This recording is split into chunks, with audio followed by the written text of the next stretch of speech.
नमस्कार, मैं जगबीर सिंह चिकारा आज फिर आपके लिए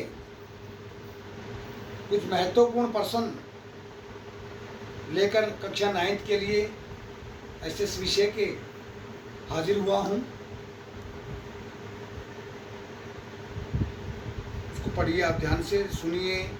जो आपके आने वाले जो परीक्षाएं होंगी उनमें महत्वपूर्ण साबित होंगी, मील का पत्थर साबित होंगी वो जो क्वेश्चन चल रहे हैं आपके। आज हमारा जो चैप्टर है वो फ्रांस की क्रांति है।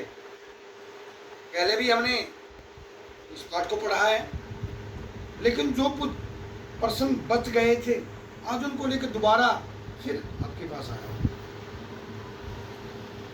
रोबेस्पियर को की जैकोबिन सरकार के पतन का परिणाम बताइए। आपने जैकोबिन दल के बारे में पढ़ा होगा।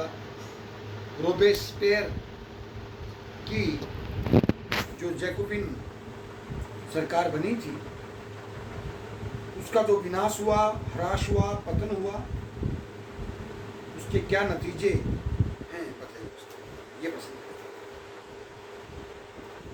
जैकोबिन सरकार के पतन से मध्यवर्गीय धनिक वर्ग की सत्ता हथियाने का अवसर मिल गया। देखिए ये क्या कहता है, जो जैकोबिन दल से जो जनता नाराज हुई उससे मध्यम वर्ग जो बीच का वर्ग था, उसके जो धनिक लोग थे, उन्हें सरकार पर कब्जा कर लिया। नया संविधान लाया गया जिसमें संपत्तिहीन वर्ग में सामाजिकों को मत देने का अधिकार नहीं था। ऐसा कानून लाया गया जिसमें जिनके पास जायदाद नहीं थी, संपत्ति विहीन थे, संपत्ति नहीं थी, उनको वोट देने का अधिकार नहीं था। नए संविधान में डायरेक्टरी व्यवस्था को अपना लिया गया। इसका उद्देश्य जैकोबिनों के अधीन एक व्यक्ति को अधिशासी शक्तियां देने और केंद्रीकरण के विरुद्ध हितों की रक्षा करना था। इसमें क्या कहा गया है, इस सरकार का मुख्य उद्देश्य क्या था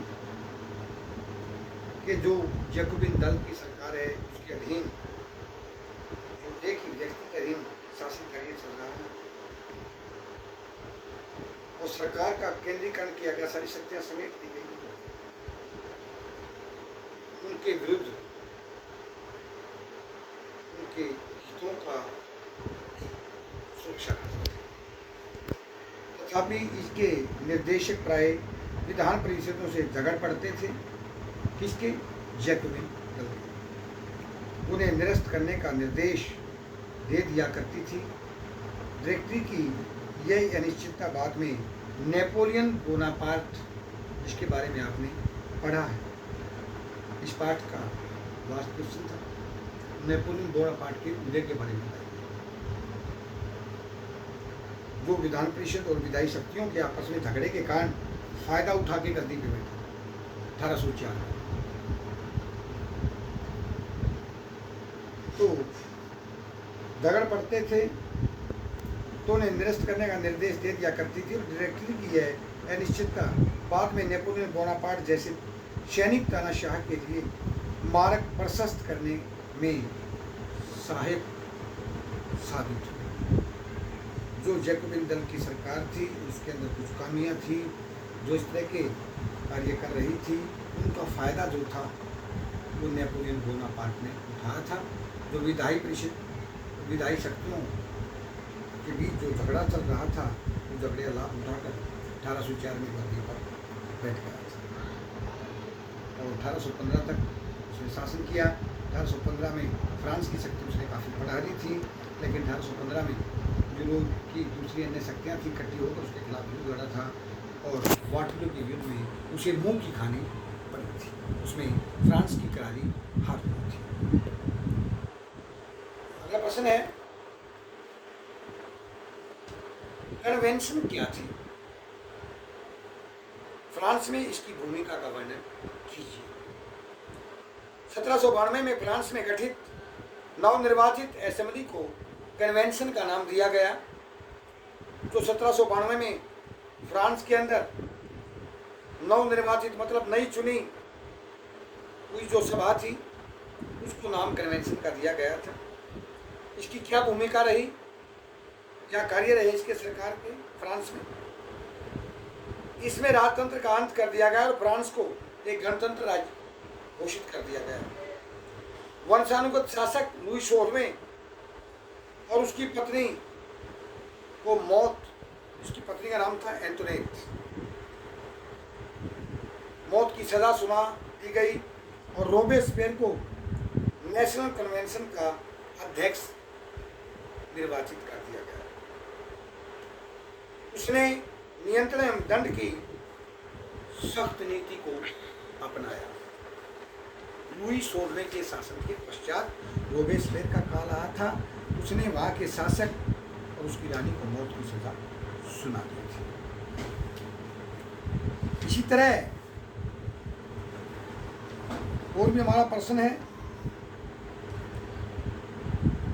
फ्रांस के लोगों के जीवन पर फ्रांसीसी क्रांति के प्रभाव का उल्लेख कीजिए। तलाक को कानूनी रूप दे दिया गया और मर्द औरत दोनों को इसकी अर्जी देने का, अर्जी दरखास्त प्रार्थना पत्र देने का अधिकार दे दिया गया।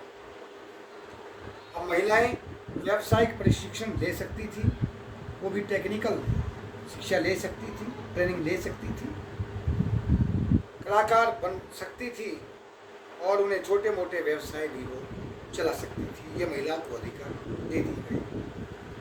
1791 के संविधान पुरुष एवं नागरिक अधिकार घोषणा पत्र के साथ शुरू हुआ और जीवन के अधिकार को नैसर्गिक और अहरणीय अधिकार के रूप में स्थापित किया गया। अर्थात ये अधिकार प्रत्येक व्यक्ति को जन्मजात प्राप्त थे। ये जो बराबर के अधिकार हैं ये सभी के लिए एक समान है और ये जन्म से ही सभी को प्राप्त है। कोई विशेष अधिकार उच्च वर्गों को जो थे आज वो सभी को एक समान कर दिए गए। इन अधिकारों को छीना नहीं जा सकता था। फ्रांस के शहरों में जहाँ अखबारों, पर्वों मतलब त्योहारों, पुस्तकों एवं छपी हुई तस्वीरों की बाढ़ आ गई, मतलब बहुत ज़्यादा छापे गए, त्योहार मनाए गए, वहाँ से वह तेजी से गांव देहात तक वो बात पहुँची। उनमें फ्रांस में चल रही घटनाओं व परिवर्तनों का ब्यौरा और उन पर टिप्पणी होती थी। इस प्रकार फ्रांसीसी लोग जो थे वो जागरूक होकर चले। कल फिर आपके लिए नए प्रश्न लेकर हाजिर होंगे। तब तक के लिए आपसे विदा चाहते हैं। नमस्कार।